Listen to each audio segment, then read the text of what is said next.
Folks, Black Star Network is here. Hold no punches! I'm real revolutionary right now. Black power. Support this man, Black Media. He makes sure that our stories are told. Thank you for being the voice of Black America, Roland. Stay black. I love y'all. All momentum we have now, we have to keep this going. The video looks phenomenal. See, this difference between Black Star Network and Black-owned media and something like CNN. You can't be Black-owned media and be scared. It's time to be smart. Bring your eyeballs home. You dig?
Today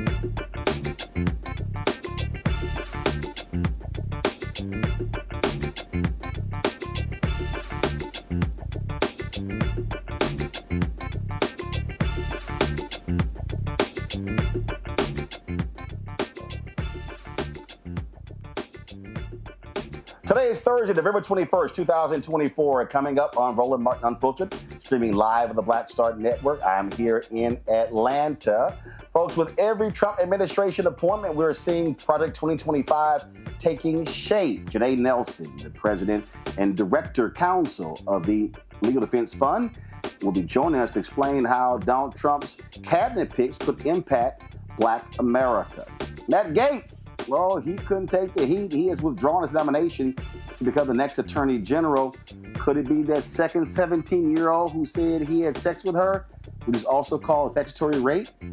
CNN has uncovered audio of Robert Kennedy Jr. comparing Donald Trump to Hitler and calling his supporters belligerent idiots and outright Nazis. No lies told.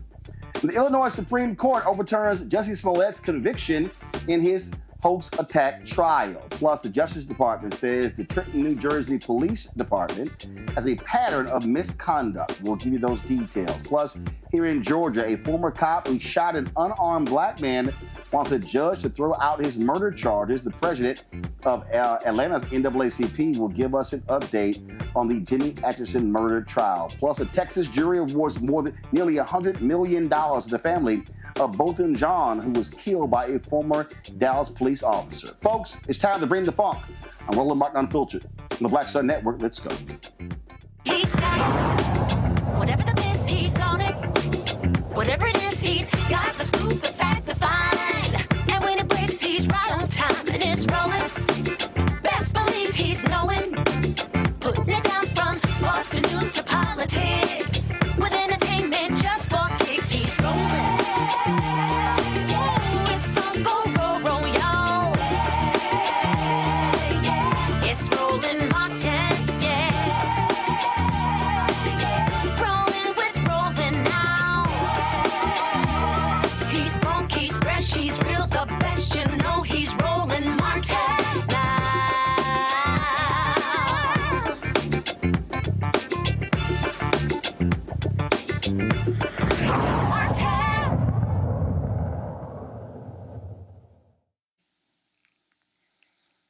All right, folks, we talked about Project 2025 and exactly what it means, and it is going to have a devastating impact on Black America.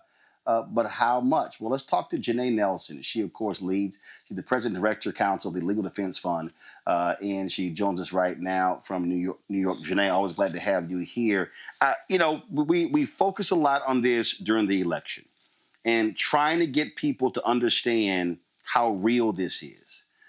Republicans knew the impact, so what did they do? Oh, no, absolutely not. I mean, it has nothing to do with Donald Trump, and he disavows that. He said, I don't want to read it. Oh, he has his own Agenda 47. But the reality is we all knew he was lying, they were lying. Project 2025 is absolutely the hard right Republican agenda for America. I dare say it's the Newt Gingrich's contract for America 2.0. You are not wrong, Roland. We knew from the very start that whoever picked up this playbook to dismantle democracy would do great harm to this country. And we took Donald Trump at his word. He said this wasn't his playbook. We analyzed it. We said whoever implements this would be doing a great disservice to the future of our multiracial democracy. And what we did at the Legal Defense Fund was translate Project 2025 into a report that people could digest, because remember, it's 900 plus pages. So we analyzed it, and we wanted specifically to point out what the impact would be for Black communities. Of course, we hope that would never come to pass, but now that we have an administration about to be installed in January, we know that those threats have now become real, and at least we know what they are, and we are prepared to counter them and disrupt them and defend against them with every possible tool in our arsenal. So obviously there's a legal front that exists there. But let's also be honest. When he was last there were more than 200 federal judges that were appointed. You have a hostile Supreme Court, frankly, a right-wing Supreme Court. You now have Republicans controlling the House, the Senate, controlling the presidency. And then, of course, you also have Republicans controlling state legislatures and all the things that are happening there. And I think that what has to, from my vantage point, what people need to understand the assault on the federal workforce, the assault on programs, whether it's education, whether it's environmental, the absolute assault on civil rights. We already see in terms of where they stand and what they're talking about when it comes to DEI. They want to get rid of every program that, and it's not like they've been the greatest in the world for Black people, but the programs that have allowed for us to be able to increase economically, educationally, in society, they want to wipe all those programs out. And so people need to understand that this is not just a Trump thing. This is literally an effort from that they want to institute federal, state, county, city, school district, and we're already seeing it happen in Texas colleges, Florida colleges, how they also are going after what's happening in corporate America. This is a wholesale assault on, frankly, the apparatus that has been beneficial to Black folks and other minorities. That's absolutely right. We are going to be battling on every single front at the federal level, which we know they are stacked against us because there's complete control of Congress forthcoming. The next Congress, the 119th, will be an extremist Congress. It will also have, though, the first two Black women senators, Senator Also Brooks and Senator Blunt Rochester, who will be serving for the first time. I want to make sure that we don't forget some of the gains that we've made along the way and the power that we can exert. But the reality is that Congress is locked up by conservative extremists, and we need to recognize that the ability to get the legislation needed passed that will preserve our democracy is now extraordinarily difficult, if not impossible, which means that our game at the state level and local levels needs to be aggressive. We need to mobilize, we need to organize, we need to understand every lever of power at state and local levels, and not to give up the fight at the federal level. We saw today, for example, that when we push back on extremist, unqualified, sycophantic nominees like the one Matt Gaetz, who was suggested to become the next U.S. Attorney General, that with enough pressure and enough exposure about the weaknesses of these nominees, we can force their hand, and Matt Gaetz withdrew. And that's very important because the bar has been set so very low that President-elect Trump believes he can put almost anyone in charge of our most important federal agencies. And if you had any regrets about the way you went forward with your vote to install a new government that's hostile to democracy, you need to be standing up right now and demanding qualified nominees for our agency cabinet members who care about the rule of law, who will uphold civil rights, and who will uphold the Constitution. I have not seen a single nominee that fits that bill and who is actually qualified to be part of our federal government leadership. You talked about not giving the fight up on the federal level, but I do want to go back and talk about the state level. And the reason I want to talk about that is because I don't think people really understand why, from a legal standpoint, why these state Supreme Courts matter.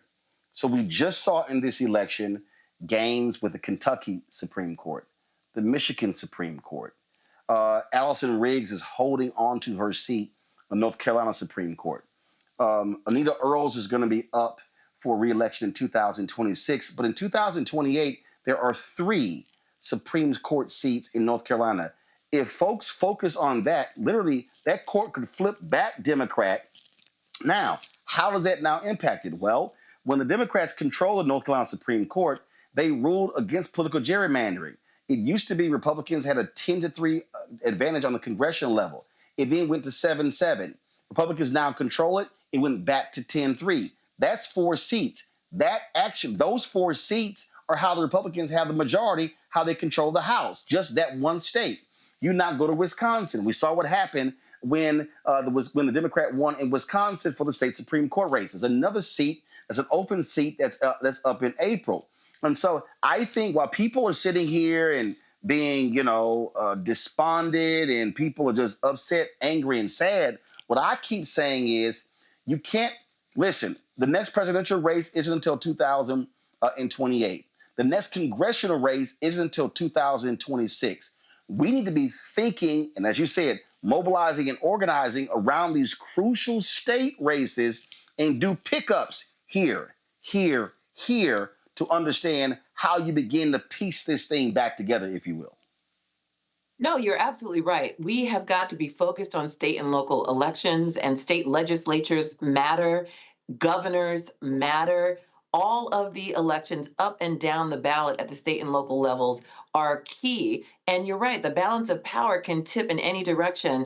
For our purposes at the Legal Defense Fund, we are not partisan, so we are not focused on which party has control. What we care about is Black voters having control of their destiny. And so we want to maximize political power for Black voters, primarily across the South and across the country, when they have an opportunity to build and amass political power, either through mobilizing and organizing or through changing the lines to make them fairer, as we did at the congressional level in the state of Alabama, where we secured a second Black opportunity district 2 years ago in the Supreme Court. And I'm so delighted to say that Black voters in Alabama voted in that congressional district, and they elected a candidate of their choice, Shamari Figures. That shows real power when we resist partisan and racial gerrymandering, or partisan gerrymandering that uses race as a vehicle. That's happening across the country, and we were successful in being able to push back against that at the Supreme Court, and that actually led to a second Black opportunity district in the state of Louisiana as well. So another Black congressperson, Cleo Fields, was elected as a result. And now I've been talking about the congressional level, but as you point out, state legislative districts matter as much. They matter as much. And in fact, sometimes they can affect laws that impact our day-to-day life in ways that we feel more acutely than even the people in Congress or even who's president. And so we are actually at the Legal Defense Fund at trial this week as we speak, working to challenge the legislative districts in the state of Alabama. And so we've used our win, our Supreme Court win at the congressional level, to push for change in Arkansas, in Alabama, in Louisiana, in places across the South where there is burgeoning political power that just needs to be released and tapped through fair maps and the mobilizing of the vote. And so that is our focus. As well as the federal game, we have always got to focus on state and local elections because there's real power there. And so, look, you're absolutely right, being nonpartisan. But look, you want judges, though, who believe in civil rights. Judges who don't fall for the okie doke when it comes to political gerrymandering. And I think the public needs to understand that when we are talking about the work that y'all do, it's a lot different when you have a judge, typically a Democrat elected or appointed judge, who is going to consider point of view, perspective, versus someone who goes, nope, political gerrymandering is great. Racial gerrymandering, we don't believe in it. We don't believe in systematic racism. So who sits in that seat matters. determines Absolutely. how the law is applied. No question about that. And we often talk about the federal judiciary, which is extremely important, but there is so much work happening in state courts, your criminal courts. Most Yep. prisoners, most people who are incarcerated or deal with the criminal legal system are dealing with it at the state level. Most people who are sentenced to capital punishment are sentenced at the state level. So many small claims and business claims and important state rights issues are litigated at the state level. So you are absolutely right that state courts matter. Those judges that you see on your ballot, and you may not know the names of those individuals, you need to look at them with as much care and consideration as you do the members of the Supreme Court. Because in your state, it's those trial court judges, it's those appellate judges and Supreme Court judges at the state level who will determine much of the issues that you will encounter as a resident of your state. And remember, most cases actually are adjudicated there. Very few cases go to the Supreme Court. In fact, the docket at the Supreme Court has been dwindling year to year for over a decade. So when we're talking about who's actually deciding issues to affect everyday life, we are talking about state judiciaries or federal judges at the trial court and appellate court levels. And that's another reason why we're focused not only on state judiciaries, but we are focused on the federal government. And we want to make sure that in the time we have left with the Biden administration, that we do not leave vacancies on the federal court, that we move forward the 23 pending nominees with as much swiftness as possible. We're very alarmed at the idea that there may be deals struck to suggest that we're going to give up any of those positions. We have no room to cede any bit of power in this moment because we need to preserve our democracy in order to advance and protect Black communities. That is the mandate. And anyone who stands in the way of that needs to be called to account. You made this point earlier, and I go back to in terms of this war that we're in, 2009. Which when I really began to focus on which is my book, White Fear: How the Browning of America is Making White Folks Lose Their Minds. I said we are the beginning stages of white minority resistance, and we're actually seeing that. We're seeing these election results, and I kept saying in speeches all across the country, folks, prepare yourself. We are about to be engaged in a 50-year war. And people were kind of like, yeah, okay, well, I hear. I'm like, no, I don't think you understand. But that was 2009. That was 15 years ago. We're now 15 years in, and we are in a war. We are in a battle. Biden kept talking about, fighting for the soul of America.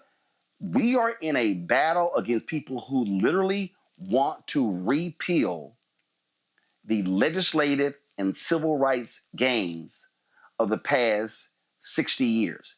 That is their absolute focus. The Federalist Society, when you look at a lot of these right-wing conservative think tanks, they have hated civil rights advances, legal advances, which is why they are so focused on these federal judicial appointments, because it was the federal courts, Brown 1, Brown 2, that really, not the Supreme Court, the lower courts, especially that Fifth Circuit, that really defined, the reading and the understanding of Brown versus Board of Education. And so our folks cannot, I just keep saying, we cannot tread lightly here and play games, because there is a well-funded adversary, Leonard Leo and these folks, who want to destroy all of the work of Thurgood Marshall and the LDF and the Lawyers Committee and all of these civil rights groups. That is their aim. Yeah, there's no question about that. And Roland, I want to go back to something you said earlier.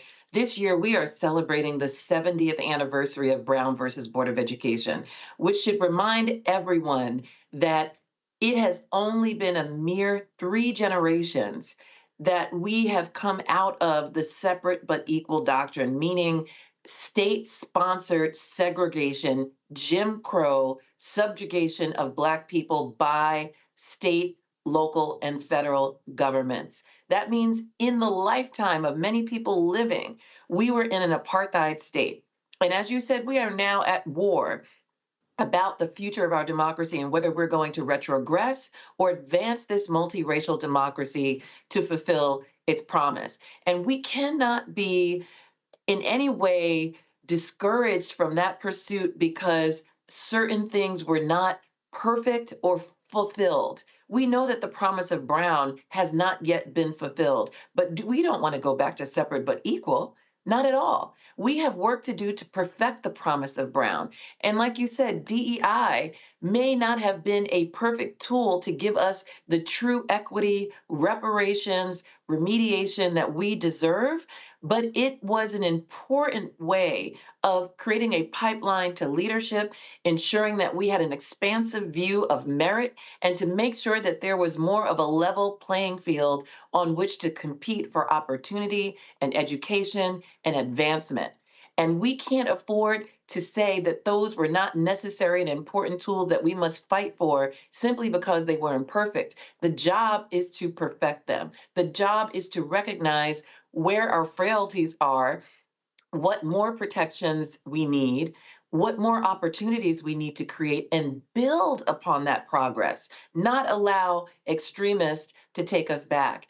And I want to commend to you, if you haven't seen it yet, some very powerful testimony from Representative Summer Lee that I saw earlier today, where she dissected the fear that you talk about, the fear of playing on a level playing field with people who have been historically marginalized. Denied. We ran it yesterday. We ran the whole video yesterday. Her and Congresswoman Jasmine Crockett. Excellent. She was fire. And it's important for people to recognize what that is. There are some who are so addicted to privilege, they're so addicted to prerogative, they don't realize that they have not been competing on merit for generations. And we're trying to change that. You take off the shackles, you remove the barriers and the impediments to opportunity, and there's no question in my mind that you will see diverse leadership, you will see the advancement of people of color, Black people, and other marginalized groups in this country in unprecedented ways. All we need is the opportunity to do it. And what we're seeing right now is a fear, and therefore there's a denial of the ability to continue this progress, but we're not going to let that happen. We're going to continue to push back at every possible level and using every possible lever. All right, Janai Nelson of the LDF. We appreciate it. Thanks a lot. Thank you, Roland. Folks, going to go to break. We come back. We'll talk to our panel and lots more to discuss right here on Roland Martin Unfiltered on the Black Star Network. Hatred on the streets, a horrific scene, a white nationalist rally that descended into deadly violence. White people are losing their damn minds. As an angry pro-Trump mob storms the U.S. Capitol, we're about to see the rise of what I call white minority resistance. We have seen white folks in this country who simply cannot tolerate Black folks voting. I think what we're seeing is the inevitable result of violent denial. This is part of American history. Every time that people of color have made progress, whether real or symbolic, there has been what Carol Anderson at Emory University calls white rage as a backlash. This is the rise of the Proud Boys and the Boogaloo Boys. America, there's going to be more of this. Here's all the Proud Boys, guys. This country is getting increasingly racist in its behaviors and its attitudes because of the fear of white people. The fear that they're taking our jobs, they're taking our resources, they're taking our women. This is white fear.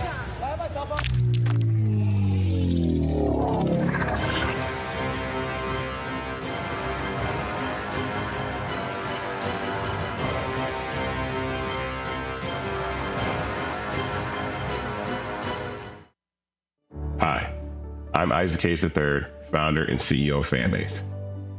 Fanbase is a free-to-download, free-to-use, next-generation social media platform that allows anyone to have followers and subscribers on the same page. Fanbase was built through investment dollars from equity crowdfunding from the Jobs Act.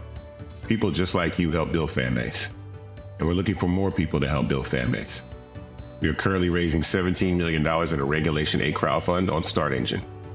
We've already crossed $2.1 million, but we're looking to raise more capital from people just like you that deserve the opportunity to invest in early stage startups without having to be accredited investors. So right now, I'd like you to go to startengine.com/fanbase and invest. The minimum to invest is $399. That gets you 60 shares of stock in Fanbase right now, today. And then use Fanbase to connect with friends, grow your audience, and be you without limits.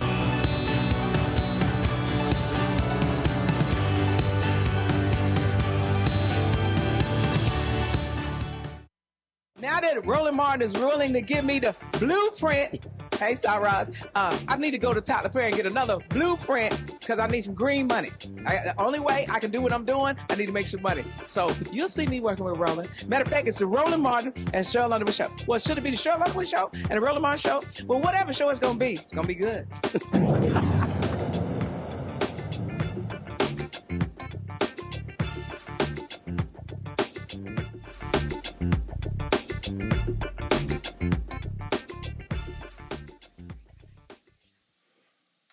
All right, folks, our panel, Derek Jackson. He is a state representative here in Georgia, joining us from Atlanta. Long Victoria Burke with Black Virginia News out of Arlington, Virginia, and Joy Chaney, founder of Joy Strategies out of D.C. Glad to have all three of you here. Derek, I'll start with you. What I was saying there with Janai, we really need to understand, and I think people need to understand that what we are seeing, this is real. You've got billionaires, not just Elon Musk, but you're that billionaire who gave Leonard Leo $1.3 billion to spend however he wishes. And he is funding, they are literally funding this infrastructure changes. This goes beyond the Federalist Society. And so we can't be willy-nilly about what is happening all around us.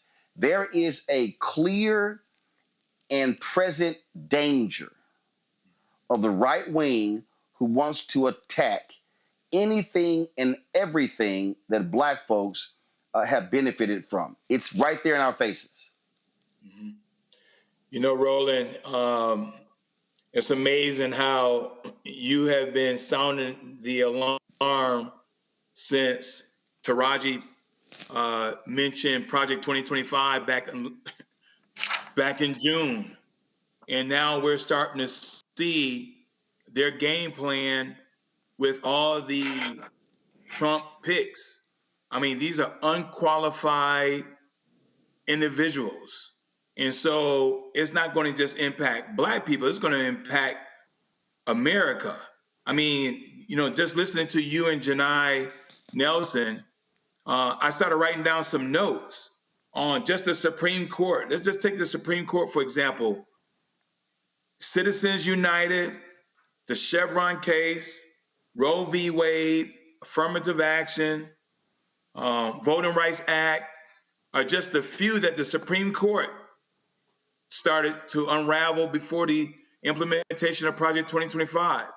Then I started writing down some other things, Roland, as you were talking, and you mentioned in your book 15 years ago, Brown versus Board of Education, Loving versus Virginia, Miranda rights.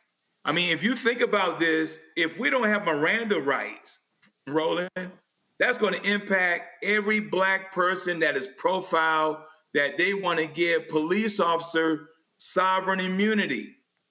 And so when you start to look at where we're about to head into starting January, the gravity of this is not just the unbalance of checks and balance in our government system. This is going to be billionaires running wild, Trump running wild. And let me make this last point, Roland, is this. All these individuals that voted for Trump, these picks, Roland, they're not for them. It's not going to solve their problems. It's not going to solve their kitchen topic, table topic issues. These things are solely for Trump. It has nothing to do with the 74 million people that say, yes, he's our guy. We voted for him. they're about to see the unraveling of this, the protections that America have for them. You know, Lauren, I listen to a lot of these brothers and sisters, black folks who are MAGA Trump supporters. They talk about, what they want to get financially and how things are going to happen. And I'm sitting here going, do y'all understand? They are not trying to help you financially. They are not trying to help you launch businesses. They're not looking to expand SBA loans to black entrepreneurs. And all of these people, they don't even realize that the programs that have been created, that they have been able to take advantage of, they want to get rid of them. And I'm like, I don't know what world y'all living in, but that's exactly what Project 2025 and the Republican agenda is all about. Yeah, and they couldn't even be bothered to even hire like Byron Donalds or Tim Scott into the cabinet on a very insular and individual level. You don't even see them, helping anybody that actually helped Trump's campaign, to this point, much less a group think about African Americans in general. Typically in a Republican administration, there is a group of black Republicans who does see some benefit. We've yet to see what group of Republicans that's going to be. We haven't seen anybody yet. I happened to see Byron Donalds yesterday on Capitol Hill, and he kind of looked sort of glum, and then he did an interview last night where it seems like he's sort of left out in the cold with regard to a administration appointment. But obviously, this is a culmination of really the Southern strategy that started in the late 60s. It's a culmination of Roger Ailes being an aide to Richard Nixon, and then, of course, going on to start Fox News. It's a culmination of the planning of Leonard Leo and the Federalist Society, and you can see that the Republicans play a long, long, long game, and the Democrats are nowhere near catching up to that, not even figuring out on a basic level maybe a 4 or 5 year strategy.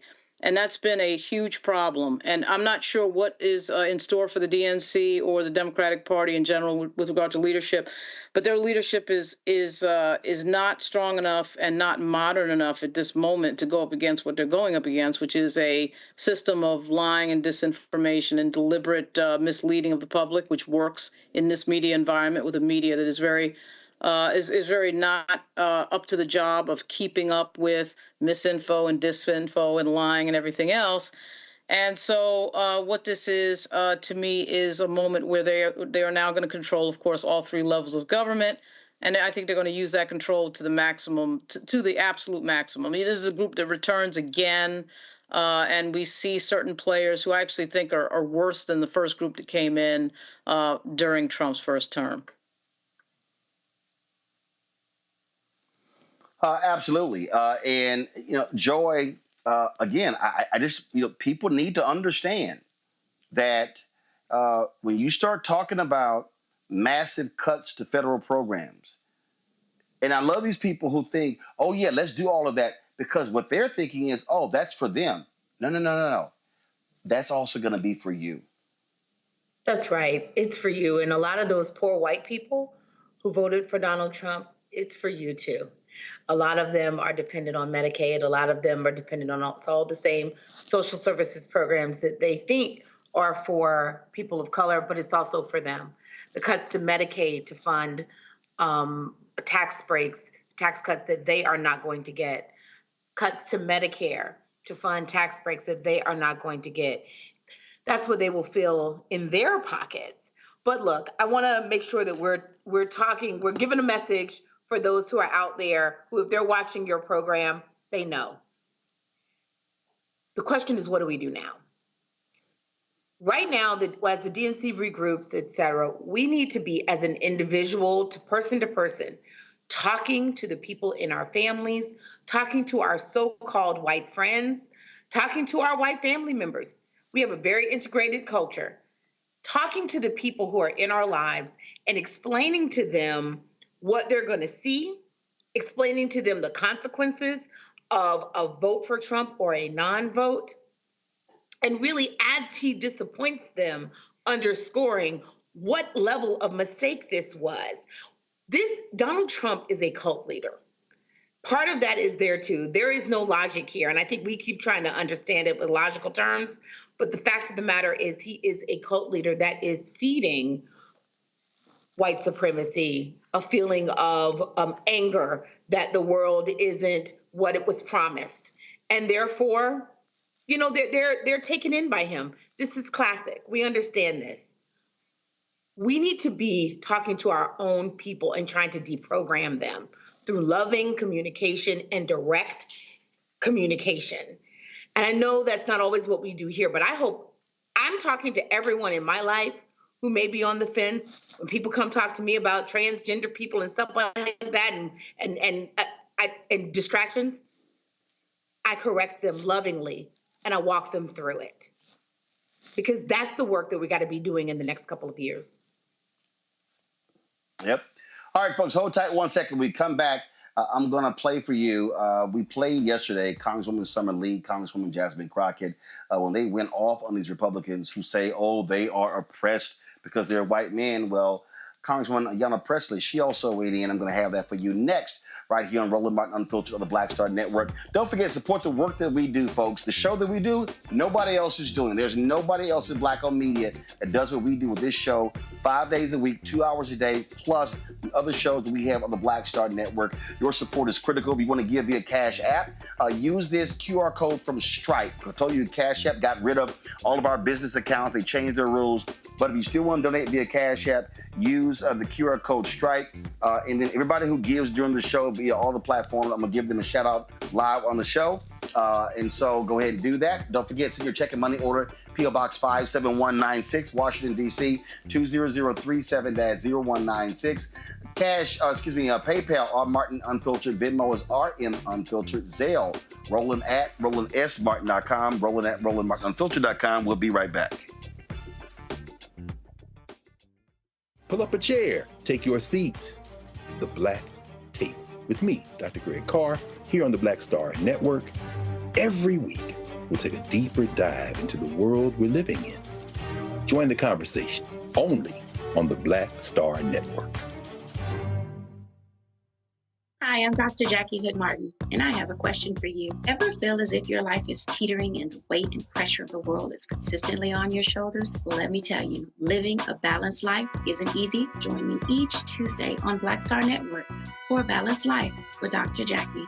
We'll laugh together, cry together, pull ourselves together, and cheer each other on. So join me for new shows each Tuesday on Black Star Network, A Balanced Life with Dr. Jackie.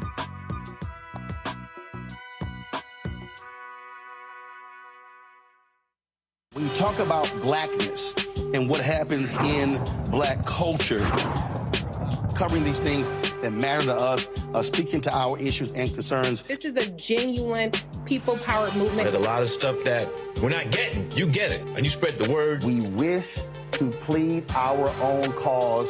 Too long have others spoken for us. We cannot tell our own story if we can't pay for it. This is about covering us. Invest in Black-owned media. Your dollars matter. We don't have to keep asking them to cover our stuff. So please support us in what we do, folks. We want to hit 2,000 people, $50 this month, raise $100,000. We're behind $100,000, so we want to hit that. Y'all money makes this possible. Checks and money orders go to P.O. Box 57196, Washington, D.C., 20037-0196. PayPal is R. Martin Unfiltered. Venmo is RM Unfiltered. Zelle is Roland at RolandSMartin.com.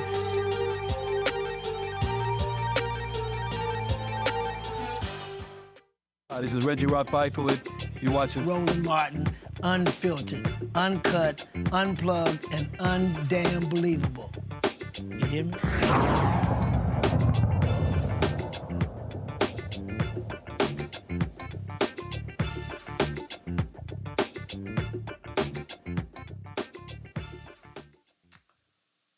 Folks, Black women on the House Oversight panel have been given the heat talking about DEI, Republicans doing their usual nonsense. Well, here's Congresswoman Ayanna Pressley giving her 5 cents in 5 minutes. Of course, Summer Lee and Jasmine Crockett did the same yesterday. We wanted to show you what Pressley had to say. Check this out. This bill titled the Dismantling DEI Act is an utter disgrace. Having sat and read the text in preparation for today's markup, I have yet another example to tell my constituents about the unserious work of the Republican Party. Now, I'll work with anyone serious about progress who wants to center the people who call this country home. This isn't it. The Committee on Oversight has the broadest jurisdiction in the entire House of Representatives to investigate any topic it chooses, but we are debating legislation that denies the sky is blue, water is wet, and racism is real. The major provision of the bill says to ban anything that acknowledges racism. And a few pages later in the exact same bill, there are multiple provisions discussing the presence of racism. This Republican approach is as predictable as it is nonsensical. On one hand, they're saying that racism does not exist. On the other hand, they are saying there is rampant reverse racism. Well, how do you reverse something that never existed in the first place? Riddle me that. While this Republican policy may have a new name, it's the same old tired game. Look, y'all are entitled to your opinions, but not a denial of the facts. Do you all know your history? Do you know American history? The original Constitution counted enslaved individuals as 3/5 of a person. During World War II, the federal government forcibly relocated and incarcerated 110,000 Japanese Americans. The FHA practiced redlining in the 1930s and 60s to deny mortgages to Black Americans, which is why we have a racial wealth gap today. I could go on. The GI Bill, which is supposed to be race neutral, denied access to Black Americans, denying them equal access to education and housing benefits, which is why we do not have generational wealth. Don't talk to me about merit when those Black servicemen fought for our freedoms. And I'd also just like to take a personal note of privilege to say, please keep Dr. Martin Luther King Jr.'s name out of your mouths. Yes. Your perversion of his words and his mission when his children have asked you to stop invoking his name and perverting his work when he was a proud and unapologetic Black man fighting for equality for Black Americans and all marginalized people. So you all are entitled to your opinions, but not a denial of the facts. But I'm not surprised that you would deny American history. What I am, though, is committed. Committed to speaking truth to power, committed to standing up for marginalized communities and vulnerable people, committed to ensuring that everyone has equal opportunity to buy a house, to work a job, to pursue higher education, and to live in a society that is fair and just. A colleague across the aisle invoked the phrase of, we must do everything to stop government-sponsored oppression.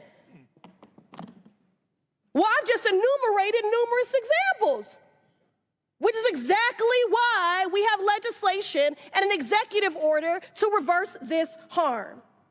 And that is why I'm committed to opposing this bill and urge my colleagues to do the same.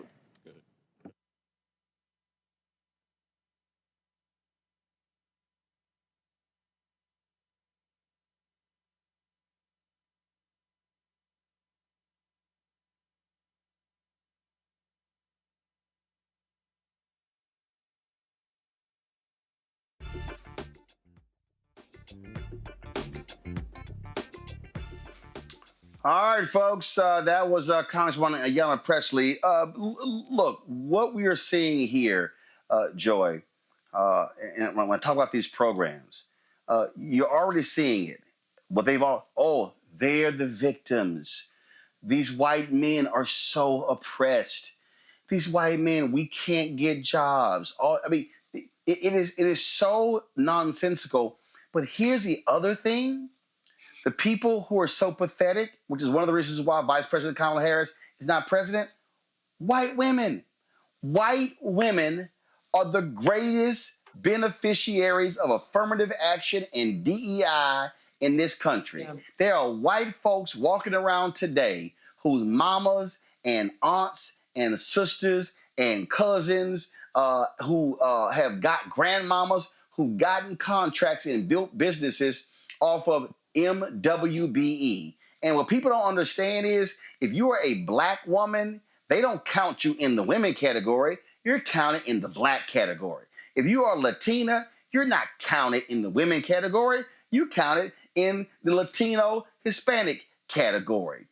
And so that's just a fact. And so it's amazing to me to listen to these white folks. Then they get mad. They're on social media calling Congresswoman Jasmine Crockett, oh my God, she's so ghetto. She's so ghetto, and how dare she? I saw it was I think Jonah Goldberg or someone else said, "Oh, see, this is the problem right here. This is why Democrats lost. You know, people like this." And maybe it wasn't someone else, but they were complaining about it. And I'm sitting there going, "Oh, so y'all mad that black folk are calling y'all out on your sheer stupidity?" That's literally what's going on. Yeah, I mean, what we love about Jasmine Crockett, what we love about Congresswoman Presley is they're telling the truth. Look, the fact of the matter is there are white men out there who can't get jobs, right? We know that salaries have been reducing for American workers over decades. This is why we had an agenda with the Biden-Harris and then hopefully the Harris-Walz administration that would have been working to solve those problems, to restore the American dream. But people's ignorance, their cult following, their, let's face it, racism and misogyny cheated them out of a future in which we all could have shared. We could have seen improvements. Democrats have made mistakes. You're not going to see me defend any of them on tonight. But the fact of the matter is the American people backed the wrong horse. These folks do not care about them. And I don't want to make it just about African Americans, because the fact of the matter is a lot of white people and a lot of women, white women, benefit from these programs. But that's not the narrative we have told. And oftentimes we've made... Hold on, Joy. Let's be real. Joy. Hold on, Joy. No, Joy. We got to be real factual. We got to be factual. Not a lot of white women. When it comes to any MWBE program, the group that has the largest share is the women category, and that category should be WW for white women. You show me construction, you show me any city and state, I'm going to show you where women are getting the most contracts, and that's white women. So when they talk about DEI, DEI ain't nothing but yesterday's global diversity officer. And before that, it was, again, affirmative action programs. DEI ain't nothing but the grandson, the granddaughter of affirmative action. And white women have benefited from DEI. White women in corporate America. White women in law firms. White women in the medical field, in the dental field. And when it comes to these attacks, these white women are silent. Worse, they're not just silent, they're actually voting with the other side. I wish they were silent.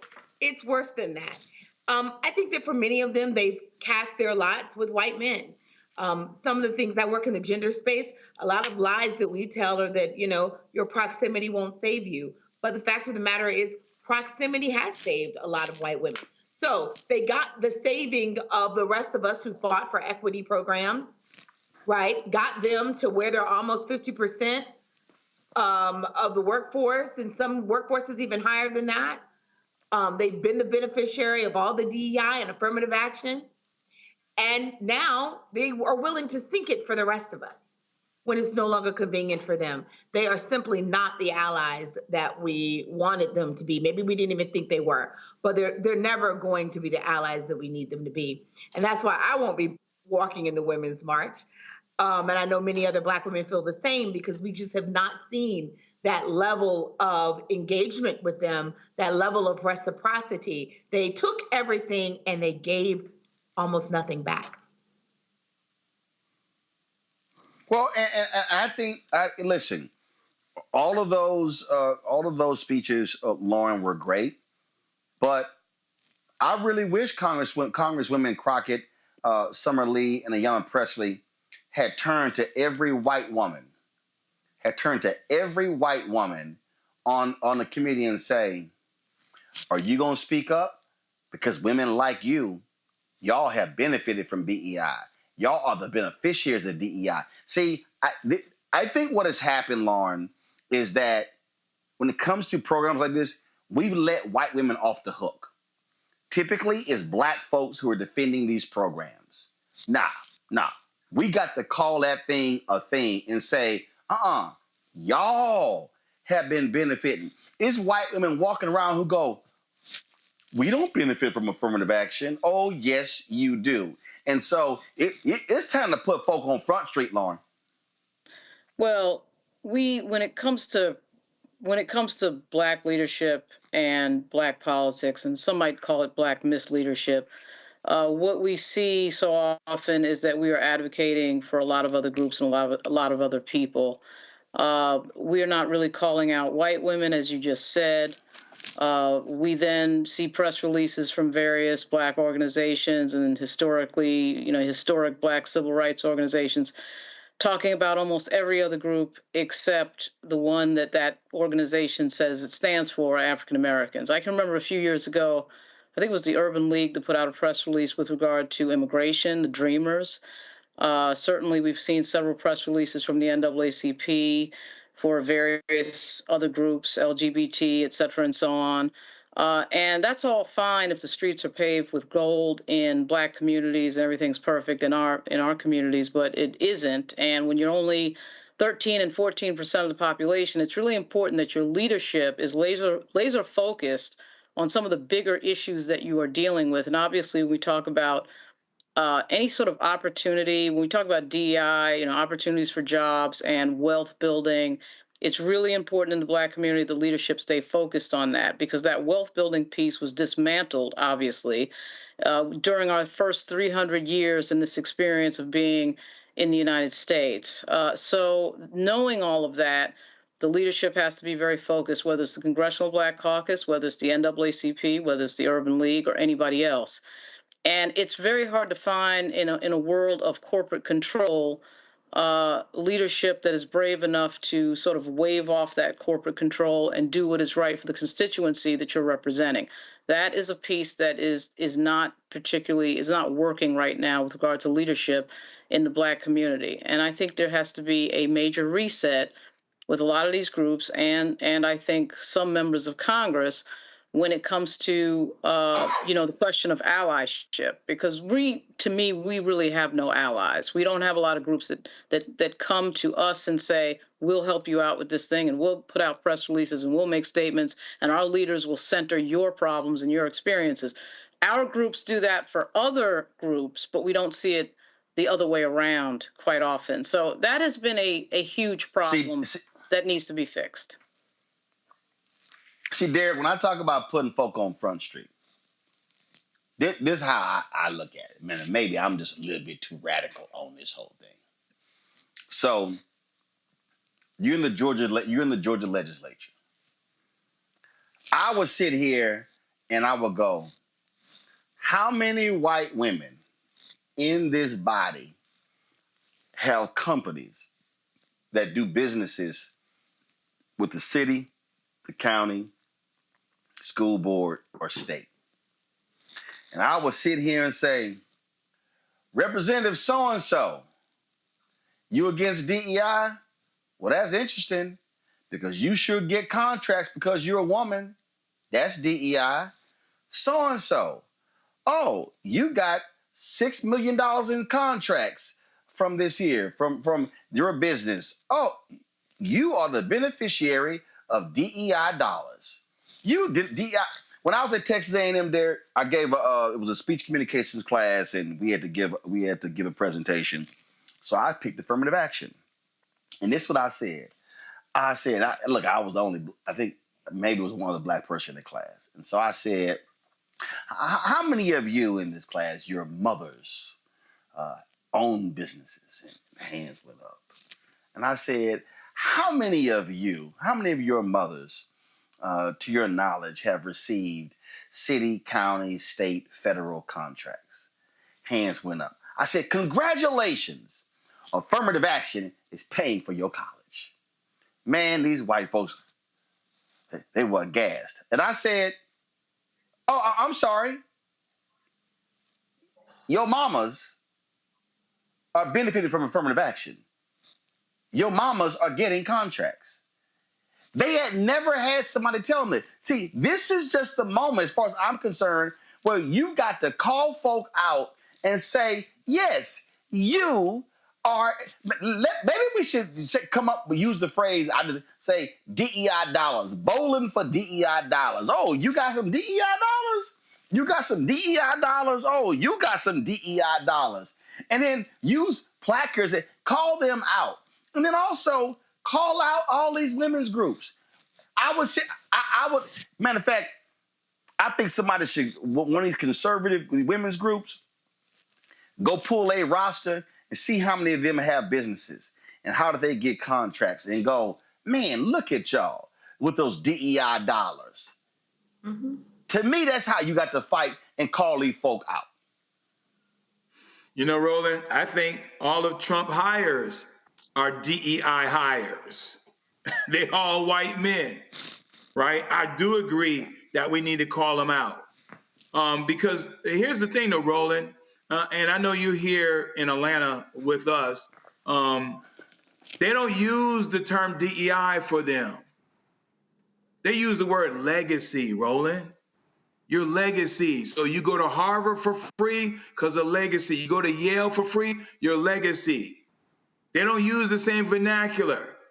Listen, since last year, Roland, over 30 states have implemented some form of DEI law to either restrict any form of DEI, 30 states. So what do you think is going to happen come January? In fact, 2 days ago, Roland, Trump used the word reparation. He's going to give 3 million white men reparations. He said that's their reparation for those blacks who went to HBCUs. So we do need to call them out, but it requires political courage. Roland, you know as well as I'm in Georgia, the largest black caucus in the United States. What will we do in this manner to do exactly what you just called for us to do? Call folks out, call some of my colleagues who are white women and say, you are receiving dollars. They won't do that, Roland. You know that and I know that because they don't want to exercise political courage to get that done. Well, again, I just think that if you want to expose people for their hypocrisy, you got to call them by name. You got to name check them. You got to expose them, and you got to say, "Oh, look at Miss DEI dollars. Oh, she hates DEI, but she gets contracts because she's a woman." Baby, that's called good old affirmative action. I'm just saying that's what maybe should be done. All right, y'all. Hold tight 1 second. We got lots more to talk about, including how in the hell can Shabuzi break records for the #1 Billboard song 18 weeks, yet when they have the Country Music Awards, he gets totally shut out. Wasn't just Beyonce. What do they have in common? I wonder. You're watching Roland Martin Unfiltered on the Black Star Network. When you talk about blackness and what happens in black culture, covering these things that matter to us, speaking to our issues and concerns. This is a genuine people-powered movement. There's a lot of stuff that we're not getting. You get it, and you spread the word. We wish to plead our own cause. Too long have others spoken for us. We cannot tell our own story if we can't pay for it. This is about covering us. Invest in black-owned media. Your dollars matter. We don't have to keep asking them to cover our stuff. So please support us in what we do, folks. We want to hit 2,000 people, $50 this month, raise $100,000. We're behind 100,000, so we want to hit that. Y'all money makes this possible. Check some money orders. Go to P.O. Box 57196, Washington, D.C. 20037-0196. PayPal is R Martin Unfiltered. Venmo is RM Unfiltered. Zelle is Roland at RolandSMartin.com.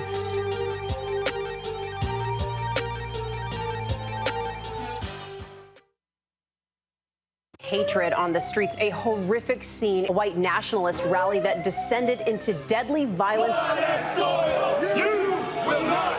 White people are losing their damn minds. As an angry pro-Trump mob storms the U.S. Capitol, we've seen shots. We're about to see the rise of what I call white minority resistance.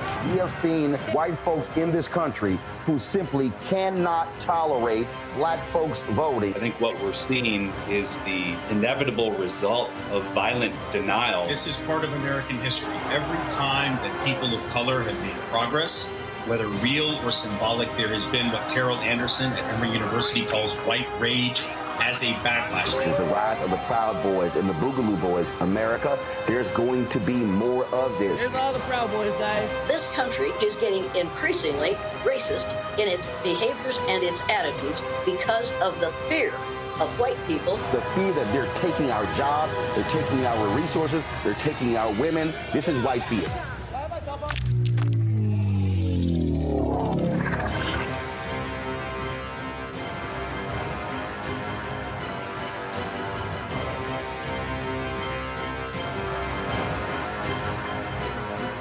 Hey, this is Motown recording artist Kim. You are watching Roland Martin Unfiltered. That boy, he always unfiltered though. I ain't never known him to be filtered. Is there another way to experience Roland Martin than to be unfiltered? Of course he's unfiltered. Would you expect anything less? Watch what happens next.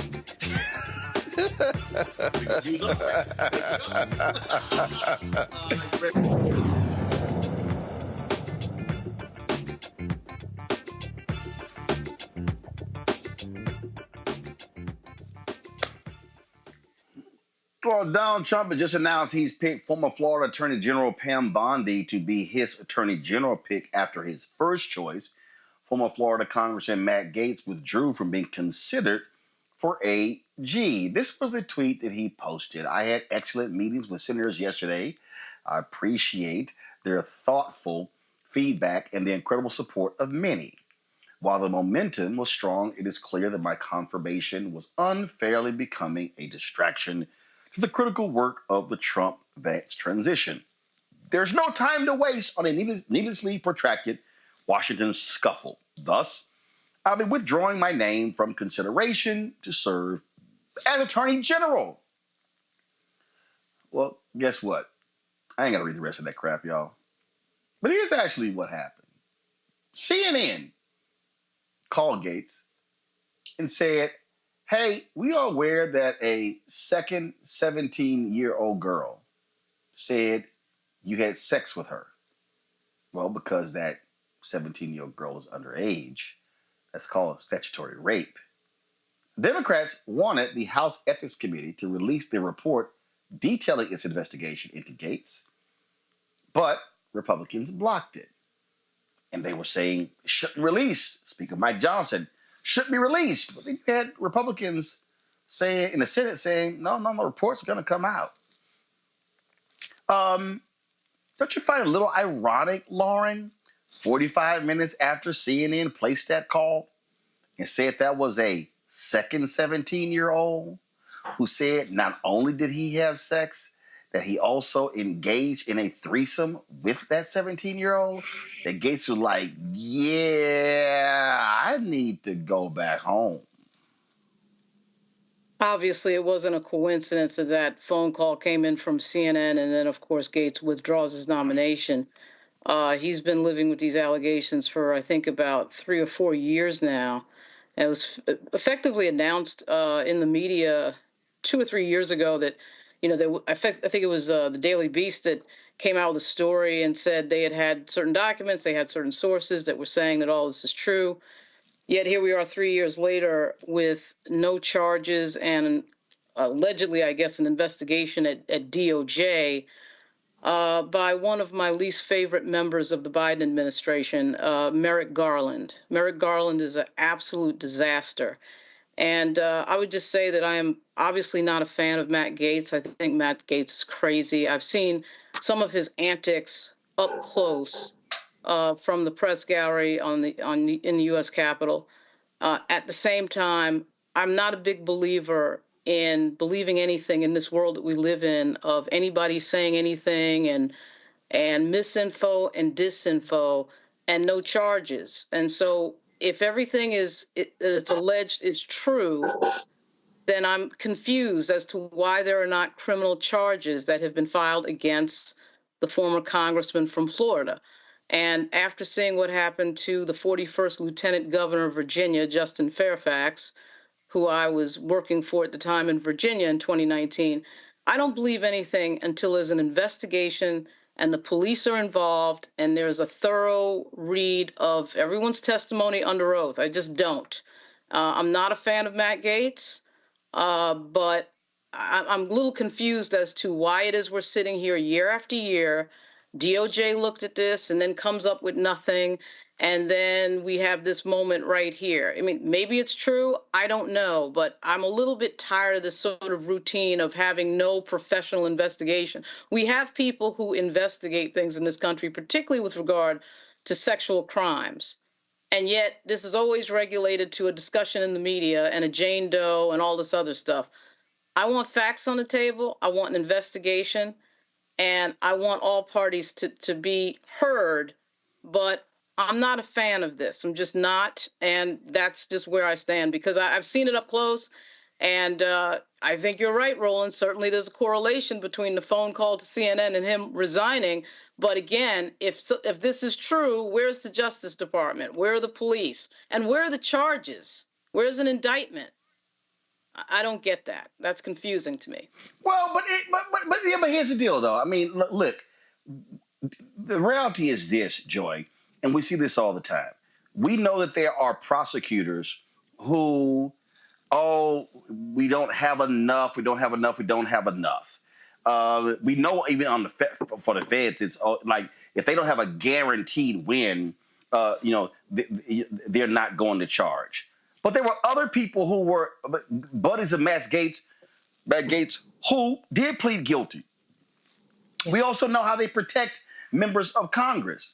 And here's the other deal. This is real simple. If there was no smoke here, why did Republicans fight so hard not to have it released? See, that's the real deal here. See, what these folks are doing is they know exactly what's going on, and they have their moral, righteous indignation.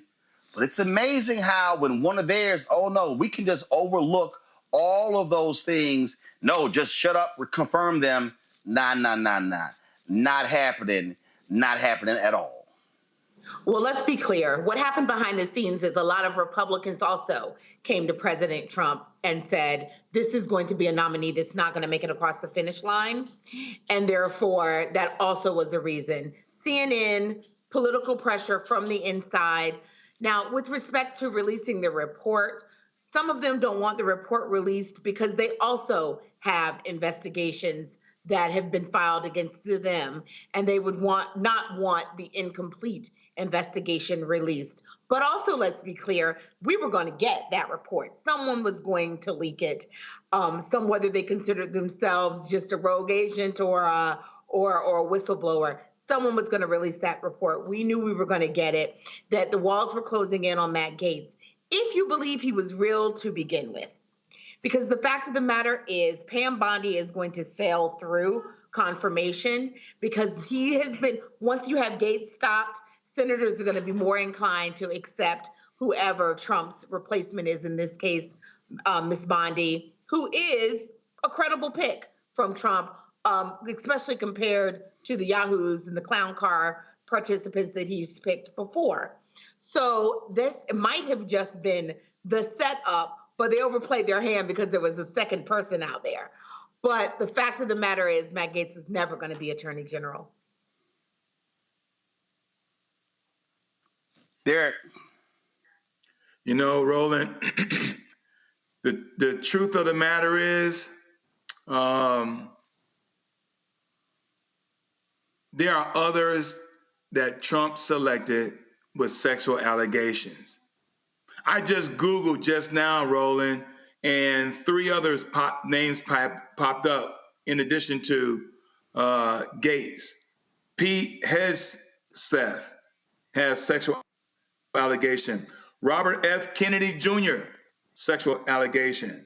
And so when you think about where we are, Pam Bondi is not going to bring charges against her boss or Pete Hegseth or anyone else in Trump's cabinet. And so the reality is we have to figure out what we must do at the state level, where I am as a state legislator, what we got to do to make sure that the rule of law still holds true. But right now, as I see it, I'm not comfortable that they're going to bring anybody to justice as it relates to sexual allegations, sexual assaults, sexual abuse, because they are part of his cabinet. Yeah, well, again, you got Republicans. You have Republicans who have gone on the record to say that Matt Gaetz, it has been on the floor of the U.S. House showing members videos and photos of women who he had sex with, underage girls. And so, listen, I don't care for the thug. I'm glad he's gone. He was despicable, and I certainly hope he gets his comeuppance. And so, thank goodness he will not be the chief law enforcement officer of the United States. Now, Robert Kennedy Jr. Kissed Trump's ass, got him a big appointment, but CNN uncovered this audio here where he didn't have a lot of good things to say about Trump and his idiot MAGA supporters. Listen. You know, one of the things that you write so beautifully, and your stuff is so fun to read, but you write about Trump.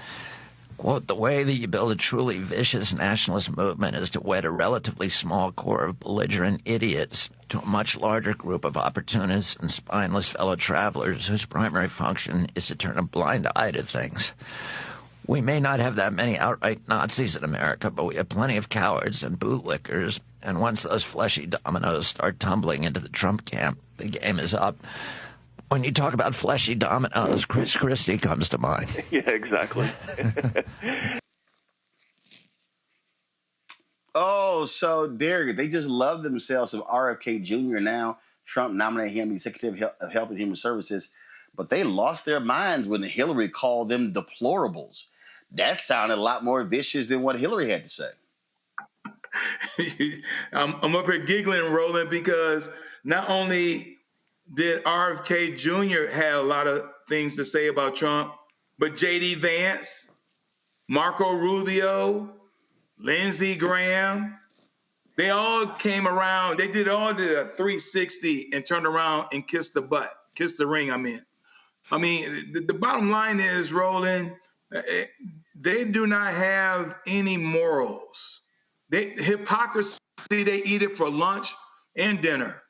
They really don't care, because they'll say, just like J.D. Vance said, oh, I said that in 2016, but 8 years later, I really don't mean that. Trump's not America's Hitler. He's not a fascist. And so here we are. What is truth? What is hypocrisy? And so in his cabinet, we're going to find, Roland, the first cabinet meeting, we watched it the first time around. The camera's going to span across all of their faces, Roland, and they all going to kiss the ring. How appreciative that they were selected to be part of this cabinet. They're less than a man.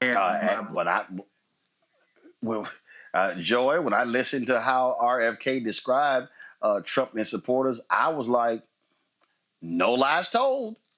In fact, you know what? Let's just hear. Hold on one second. Let's just hear it again.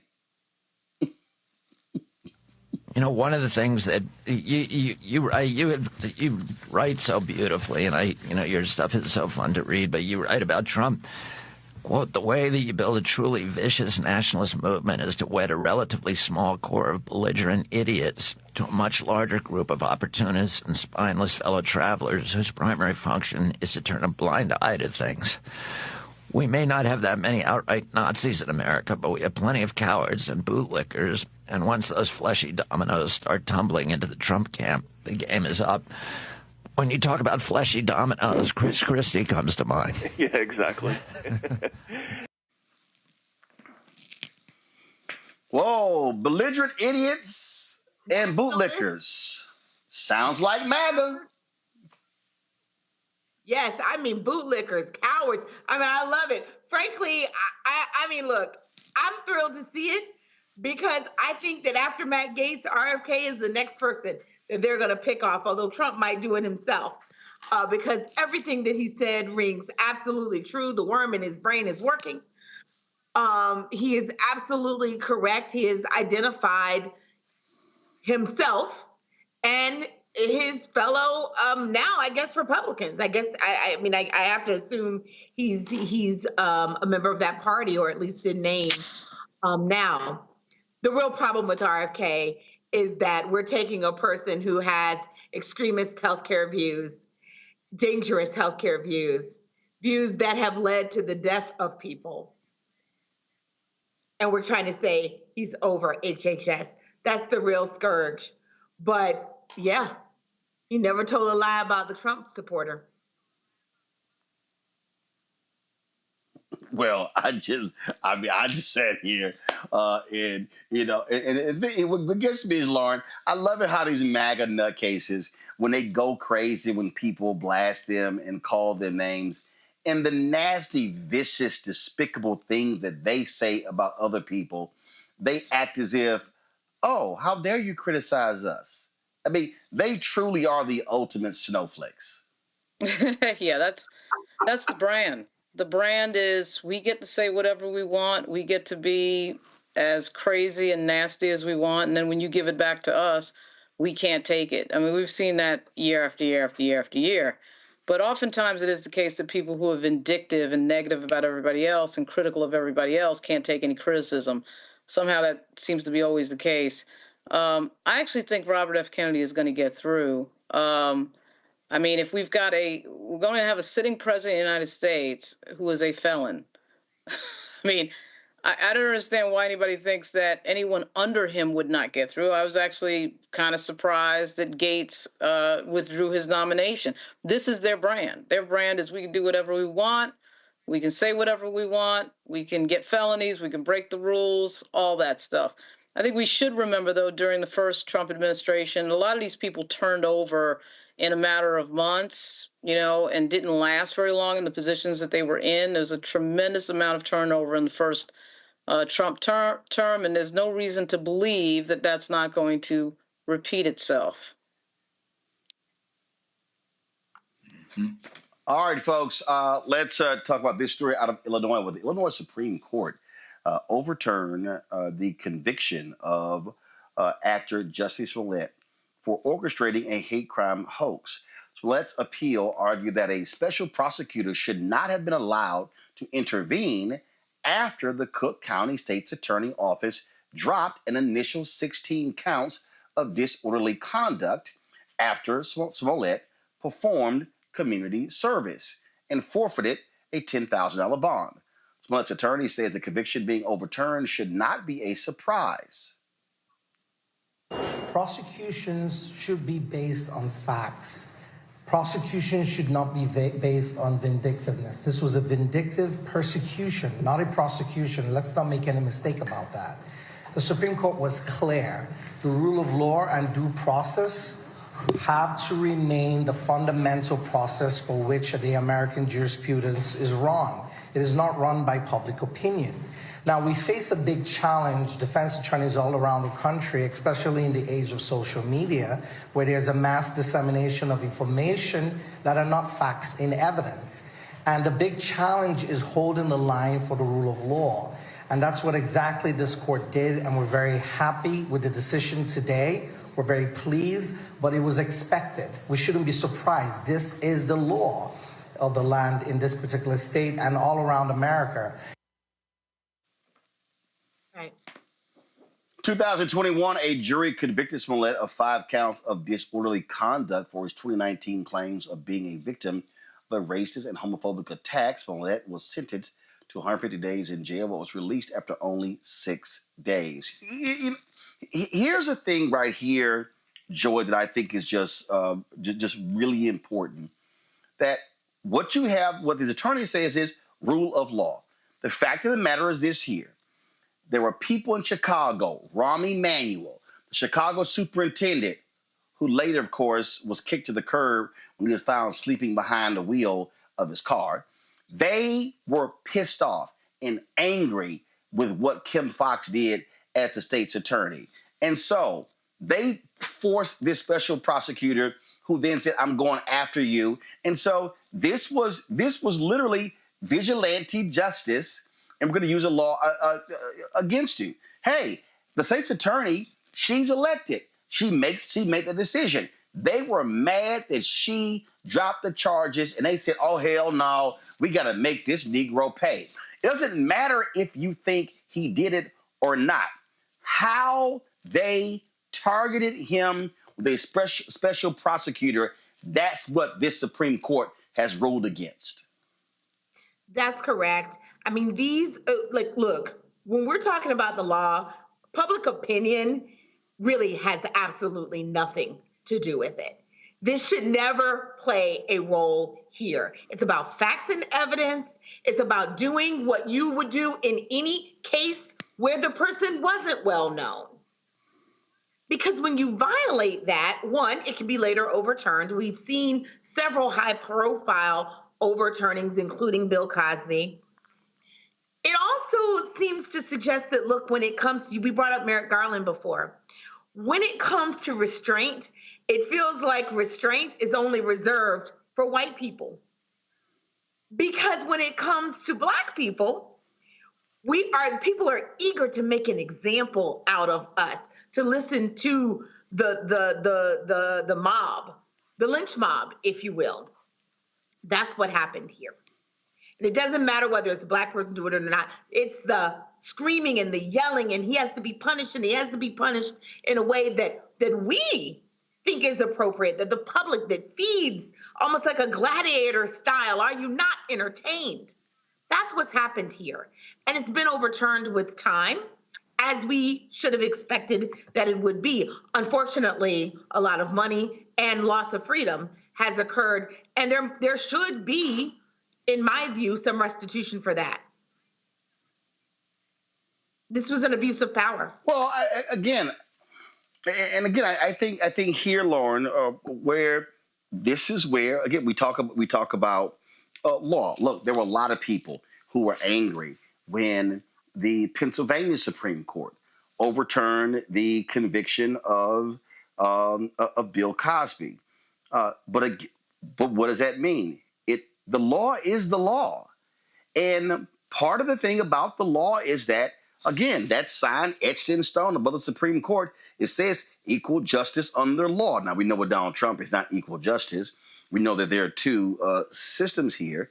But this is the Illinois Supreme Court saying, y'all used a special prosecutor to override the decision of the state's attorney who was duly elected because you were hell-bent on prosecuting Jussie Smollett.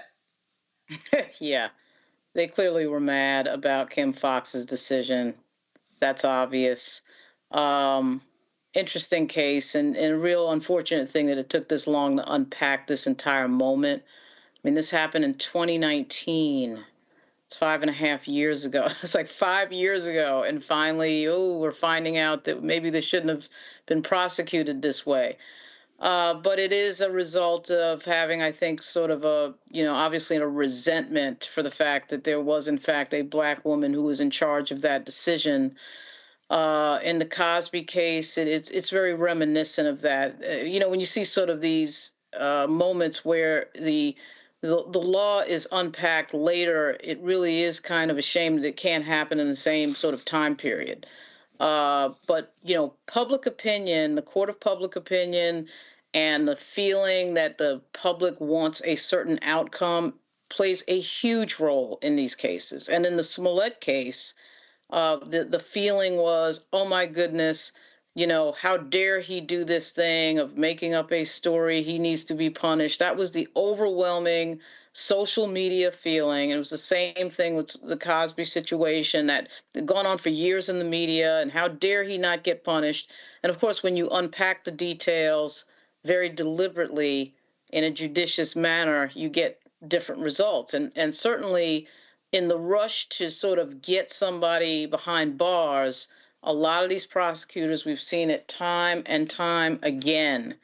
John Grisham has a book that just came out called Framed that goes over 10 cases of people who were prosecuted incorrectly, who were innocent. And of course, the entire Innocence Project, situation, gives us example after example of certain situations like this. I do think it is interesting that his attorney got up and, of course, because that's not what this moment was about, of course, the attorney did not mouth the words that Mr. Smollett did not make up a story. But this moment, not, as you said, Roland, really isn't about that question. It is the question about whether or not this justice was merited out correctly. But it really was them trying to reverse the decision of a Black female prosecutor. Yeah. Here's what's crazy, Derek. Is Derek there? Do we have Derek back? Yeah, I'm here. Okay. Derek, here's what's crazy. There was a plea deal. He pleads. He fulfills the requirements of the plea deal, and then they come back with a special prosecutor and indict him, charged, and convicted after he had already fulfilled. What the hell? We talking about double jeopardy. What is this? Let's keep prosecuting you even after you agreed to a deal? That is insane. Roland, but you alluded to the point, right? There are two justice systems. And I appreciate Lauren's point about the social justice project, because I recall, Roland, about a month or so ago, all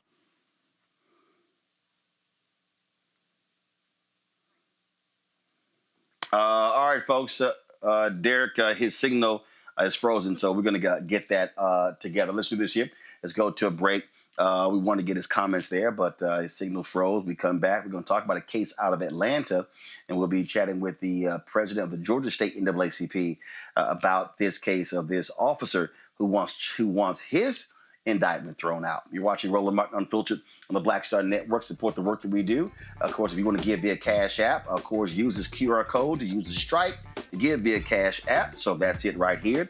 Send your check and money order P.O. Box 57196, Washington, D.C. 20037-0196. PayPal is R Martin Unfiltered. Venmo is RM Unfiltered. Zelle, Roland at RolandSMartin.com. Roland at RolandMartinUnfiltered.com. Hi, I'm Isaac Hayes III, founder and CEO of Fanbase. Fanbase is a free-to-download, free-to-use, next-generation social media platform that allows anyone to have followers and subscribers on the same page. Fanbase was built through investment dollars from equity crowdfunding from the Jobs Act. People just like you help build Fanbase, and we're looking for more people to help build Fanbase. We are currently raising $17 million in a Regulation A crowdfund on Start Engine. We've already crossed $2.1 million, but we're looking to raise more capital from people just like you that deserve the opportunity to invest in early-stage startups without having to be accredited investors. So right now, I'd like you to go to startengine.com/fanbase and invest. The minimum to invest is $399. That gets you 60 shares of stock in Fanbase right now, today. And then use Fanbase to connect with friends, grow your audience, and be you without limits.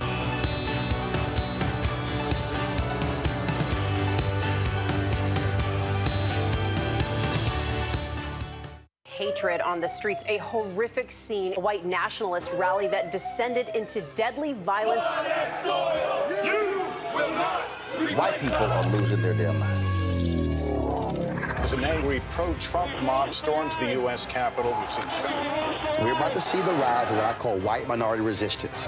We have seen white folks in this country who simply cannot tolerate black folks voting. I think what we're seeing is the inevitable result of violent denial. This is part of American history. Every time that people of color have made progress, whether real or symbolic, there has been what Carol Anderson at Emory University calls white rage as a backlash. This is the rise of the Proud Boys and the Boogaloo Boys. America, there's going to be more of this. Here's all the Proud Boys, guys. This country is getting increasingly racist in its behaviors and its attitudes because of the fear of white people. The fear that they're taking our jobs, they're taking our resources, they're taking our women. This is white fear.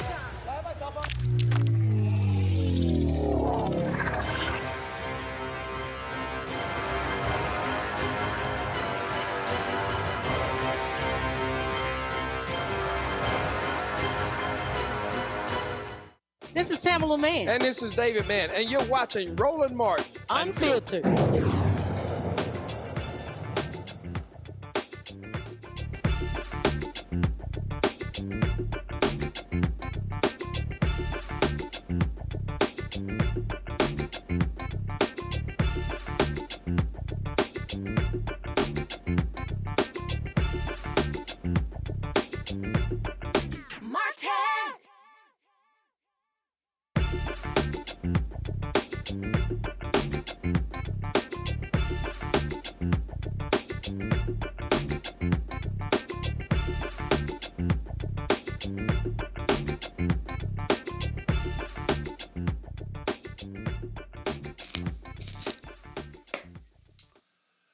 The Department of Justice says the Trenton, New Jersey Police Department and the city of Trenton engage in conduct that constitutes civil rights violations. In a 45-page report released Thursday, the DOJ found that police in New Jersey's capital have shown a pattern of misconduct, including excessive force and unlawful stops.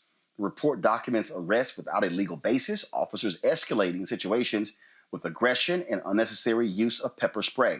This comes after a years-long investigation into the Trenton Police Department after an officer shot and paralyzed a young black man who attempted to drive away when officers didn't tell them why they stopped him. The Justice Department found the police department's practices violate the Fourth Amendment. The report makes over 24 recommendations for remedial action in using force, stops, searches and arrests, accountability, policies, training, as well as supervision. Folks, in Georgia family, they're waiting for a federal judge to make a decision regarding self-defense for the cop who killed an unarmed black man. A grand jury indicted now retired Atlanta police officer Sung Kim with felony murder, involuntary manslaughter, and violation of oath by public officer in connection with the shooting death of 21-year-old Janai Nelson. This took place in January 2019. Joining us right now is Gerald Griggs. He is the president of the Atlanta NAACP and also leads the state conference of the NAACP. Gerald, walk us through this. So explain here. So the defense is arguing that he shot him in self-defense.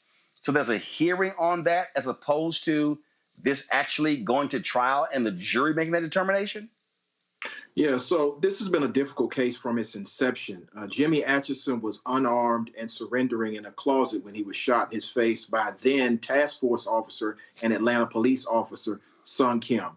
And it took almost 5 years to get the case to where it is right now. It went from state court to federal court for this exact reason. You get an opportunity to claim self-defense or immunity pre-trial. And so that's what Officer Sung Kim, through his attorneys, are arguing. And basically, he's saying he felt threatened by an unarmed man who was surrendering as he was coming out of a closet after receiving 2 orders to come out from different members of the federal task force. So it's a very difficult case for the family to sit through 2 days of an immunity hearing and listen to the evidence and listen to Sung Kim try to make the case that a federal judge should throw this out and it should not go before a jury. But we're hopeful that the federal judge will listen to all the facts, especially the fact that Jimmy was unarmed, and allow this case to proceed to a jury. Now, this is in federal court here. Now, it says he's now retired. Did he retire before he was fired to preserve pension? What happened there? Exactly. So this case happened right before the Olympics in 2019, and there was a large uproar. But Atlanta police allowed him to retire prior to being terminated. And that was one of the issues that led to such a large uproar from the public. We know what happened to Jimmy. Unfortunately, there were not body cams mandated on the federal task force, nor the city of Atlanta at that point, so we wouldn't have actual video evidence of what happened to Jimmy. But because they allowed Sung Kim to retire, and then he went on to work for a federal task force, while this case was pending. So it was a lot of difficult issues that his family had to persevere through, and they continue to persevere through, and they're hopeful for a decision from the federal judge. So, federal judge, any idea when this judge is going to rule?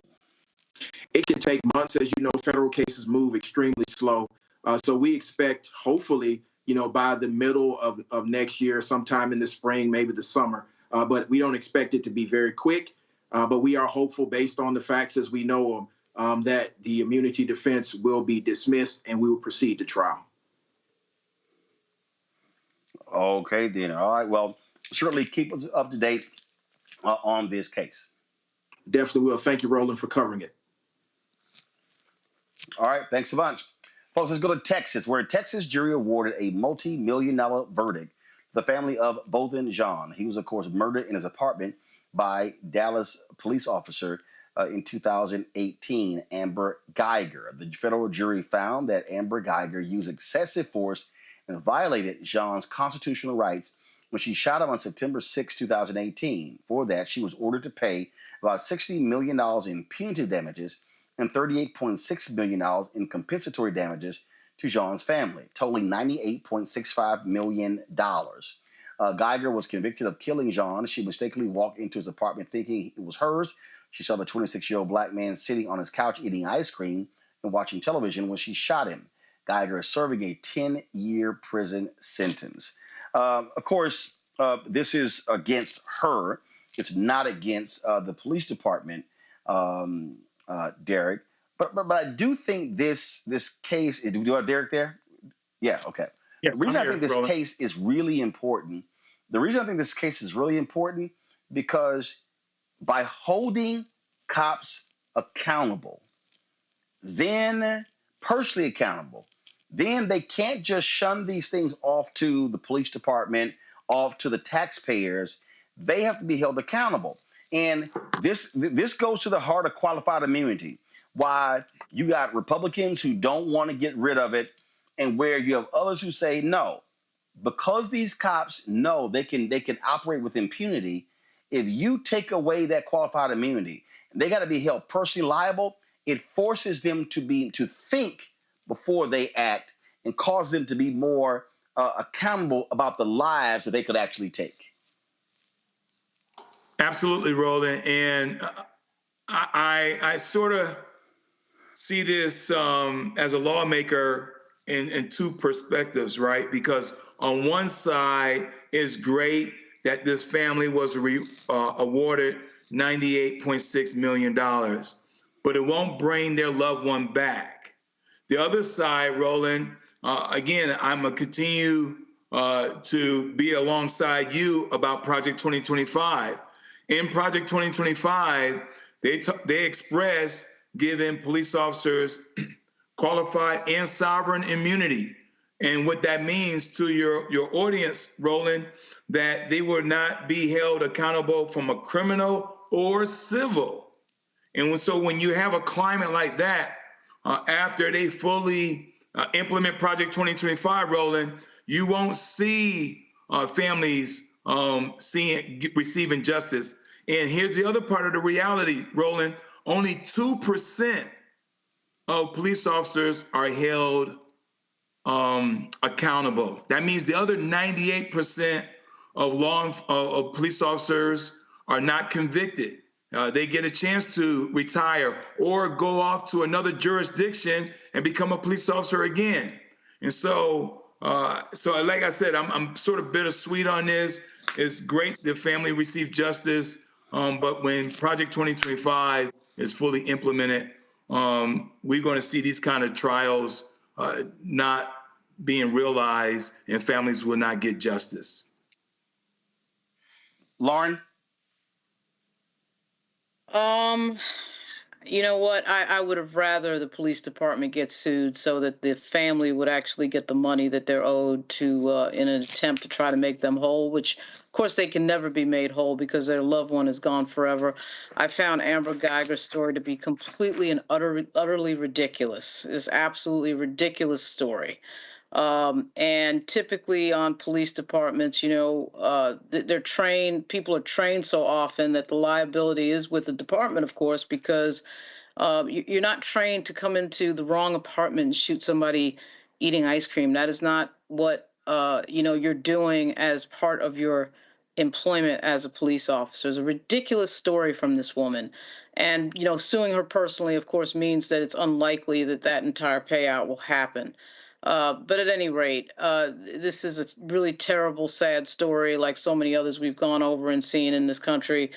And, I'm just kind of, pissed off about this story because this is a dumb story. Her testimony in court was stupid, and she clearly was engaged in something ridiculous that, of course, she didn't want to fully admit to in court. So we heard that ridiculous story when this was in the news. Yeah. Joy? Yeah, we're in agreement here. Even Clarence Thomas has entertained the idea of qualified immunity. The fact of the matter is, police officers are one of the only professions where you aren't held liable for libelous activity, right? Where you aren't held liable for reckless endangerment of the public, violations of the trust that we've given you. They ought to be held, yes, the police department, but also them individually, so that they will make the decisions in their head.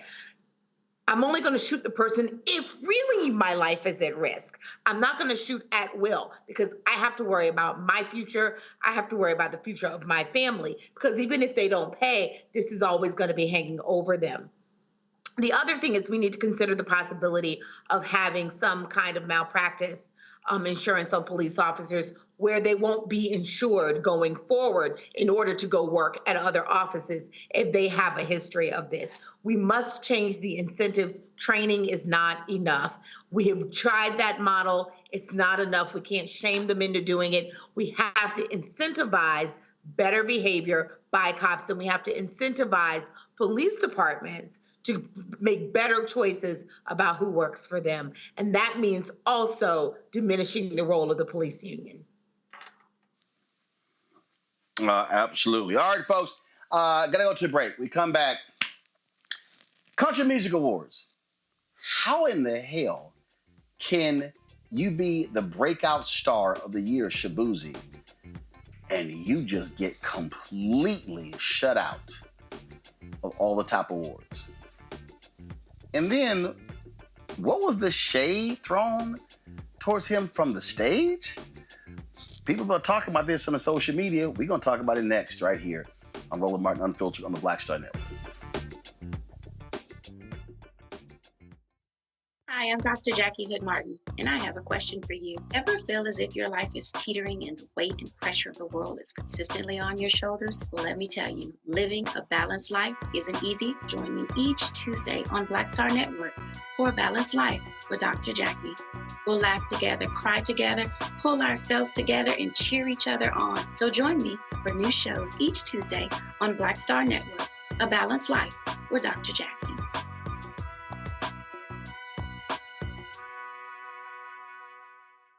Pull up a chair, take your seat. The Black Tape with me, Dr. Greg Carr, here on the Black Star Network. Every week, we'll take a deeper dive into the world we're living in. Join the conversation only on the Black Star Network. When you talk about blackness and what happens in black culture, covering these things that matter to us, speaking to our issues and concerns. This is a genuine people-powered movement. There's a lot of stuff that we're not getting. You get it, and you spread the word. We wish to plead our own cause. Too long have others spoken for us. We cannot tell our own story if we can't pay for it. This is about covering us. Invest in black-owned media. Your dollars matter. We don't have to keep asking them to cover our stuff. So please support us in what we do, folks. We want to hit 2,000 people, $50 this month, raise $100,000. We're behind 100,000, so we want to hit that. Y'all money makes this possible. Check some money orders. Go to P.O. Box 57196, Washington, D.C. 20037-0196. PayPal is R Martin Unfiltered. Venmo is RM Unfiltered. Zelle is Roland at RolandSMartin.com.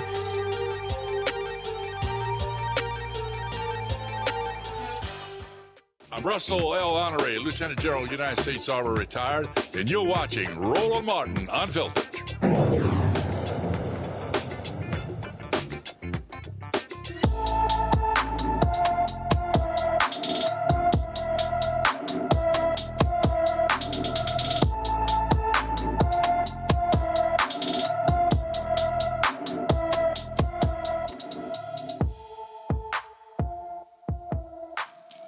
All right, folks.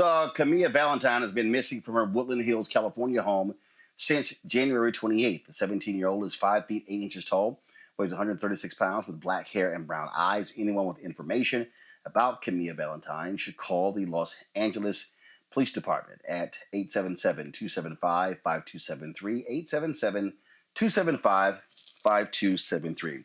All right, folks, last night, the Country Music Awards took place, and Shabuzi, black country music star, he was nominated for got the biggest song of the year. He was nominated for New Artist of the Year. He was also nominated so he was nominated for New Artist of the Year, Single of the Year, but he came up empty. Now, his was interesting. This guy named Trent Wilmot, who was the producer for Cody Johnson. Cody Johnson won Album of the Year. This is literally what dude says on the stage last night. It takes an army of people to make a great record, but I got to tell you, this is for this cowboy who's been kicking Shabuzi for a lot of years, y'all, Cody Johnson. Well, Shabuzi did not take kindly to that. He posted this photo on Instagram and Twitter as well, making it perfectly clear how he felt, like nobody is kicking me around. This is a guy who has broken the record he's had for 18 non-consecutive weeks, has been #1 on the Billboard's Hot 100, okay? He's 1 week away from setting a new record, okay? He performed in the ceremony as well. And it was, of course, again, he's a huge breakout star. Of course, there were a lot of people who were highly critical of the CMAs because Beyonce, of course, big hit, and she got no CMA nominations as well. You also might remember when she performed during the CMAs. When she performed, she actually, huge ratings, but a lot of those racist folks did not like the fact that she performed, and they were ripping her online. They took that video down and eventually put it back up. It's got to be insane, Joy, to have a record-breaking year where you come on the scene and you take it by storm, and you have the hottest record, and you don't even win New Artist of the Year. Who the hell? I mean, look, this is racism in America. They have decided that we are not going to take country music again by storm, even though they came from us, right? That's why we have country music, is because of Black people, right? So they're not going to have it. They're not going to allow it. And they're going to diminish our artists. But the truth is, and they know it too, they can't diminish our artists because their own viewers are listening to our artists. And they're crossover, and they're taking the country music by storm. There is nothing they can do about it. The only thing they can do is try to deny them some award, frankly, some silly award that at this point is continuing to make itself less and less relevant because it doesn't reflect what is obviously happening here. It also means that we're going to have to diversify who's making a decision about who wins what awards and who doesn't win the awards. None of this is a surprise. Shabuzi, Beyonce, they're not grieving. They're just fine. I love that big smile he had. The song is a bar song, Tipsy, And again, the caption of that photo, go ahead and show it again. He said, "Ain't nobody kicking me." And to me, that was the appropriate response, Lauren. And guess what? You may not bring home the awards, but hey, when you racking up the dough, you racking up the money, and there's no doubt that he is indeed a major star. He's also up for 5 Grammy Awards. And so let's see what happens at the Grammys.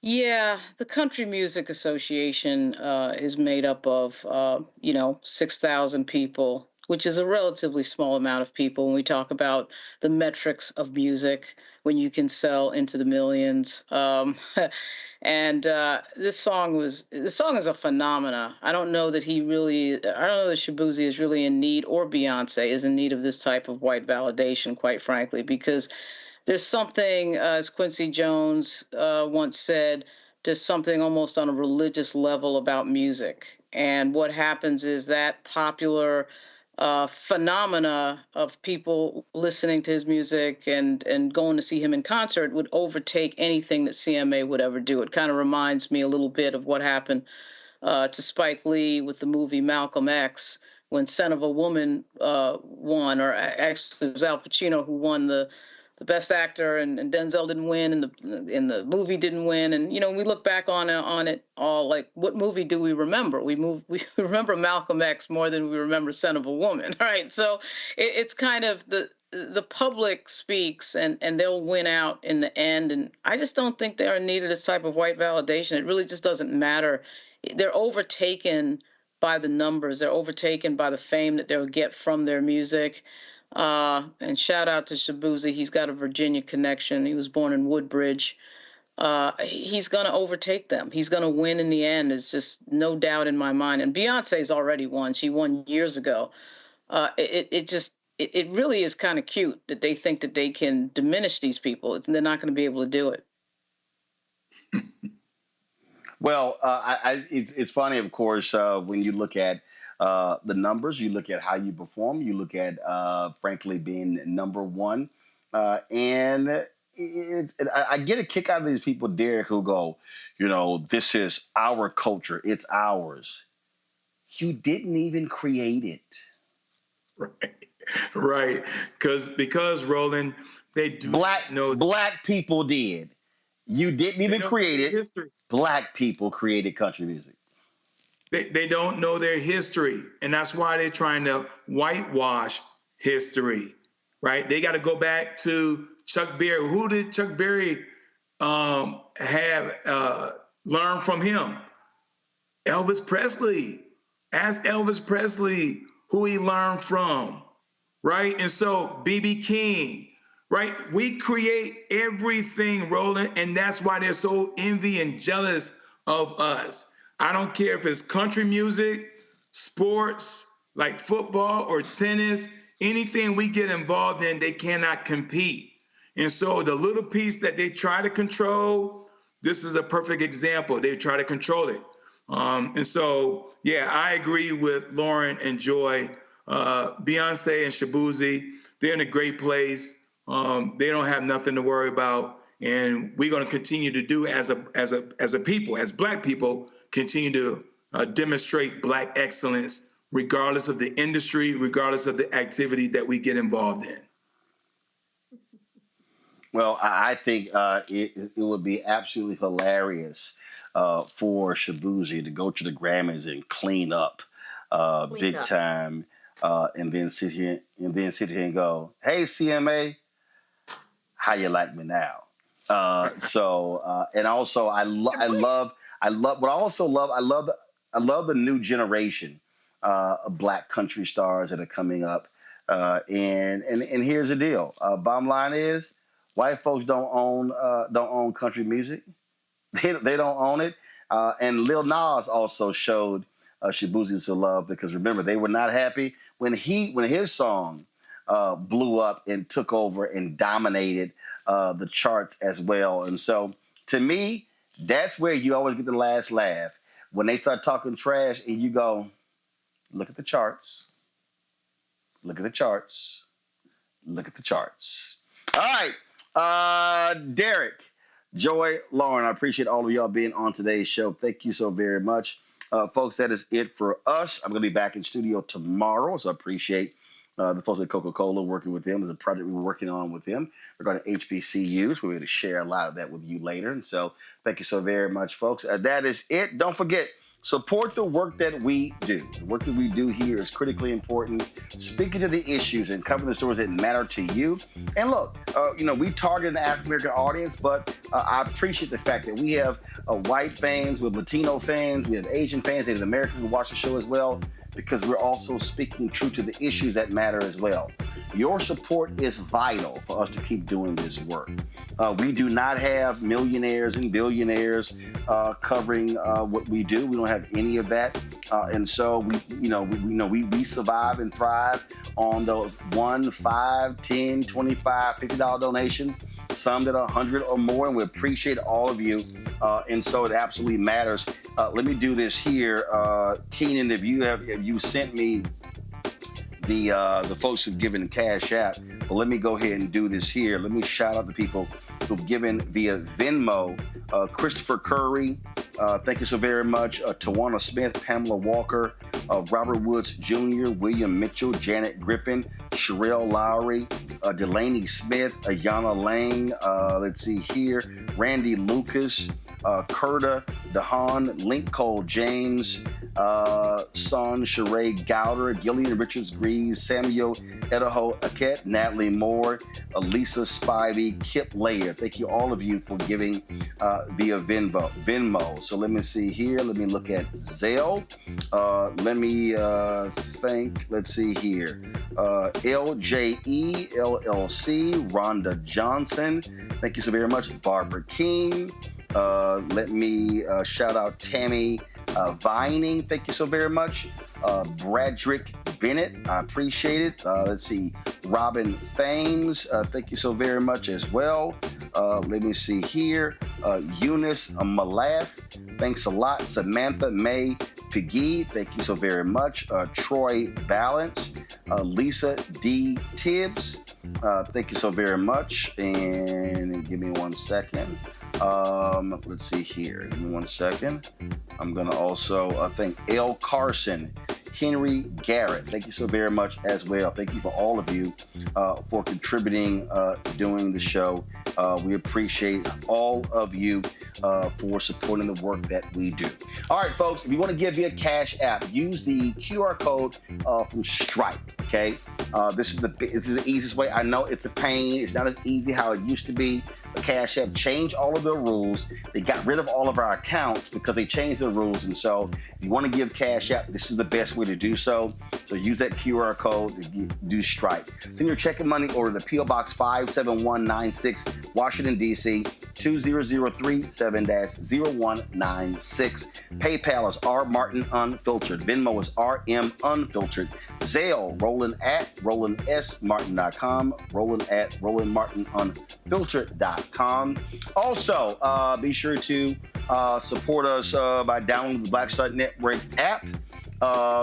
iPhone, Apple, first of all, Apple phone, Android phone, Apple TV, Android TV, Roku, Amazon Fire TV, Xbox One, Samsung Smart TV. Be sure to get a copy of my book, White Fear, How the Browning of America is Making White Folks Lose Their Minds, available at bookstores nationwide. Also, of course, you can support us by downloading the Audible version. I read it, so you can get that on Audible as well. Don't forget also, folks, we want you to download Fanbase, invest in Fanbase. If you go to startengine.com/Fanbase to get more information. The goal, of course, is to move the $17 million raise to be able to build this social media app and build it up. It is a Black-owned social media app founded by Isaac Hayes III. And so please do that as well. All right, folks, that's it. I'll see you tomorrow. Y'all take care. Holla! Start Network is here. Oh, no punch! I'm real revolutionary right now.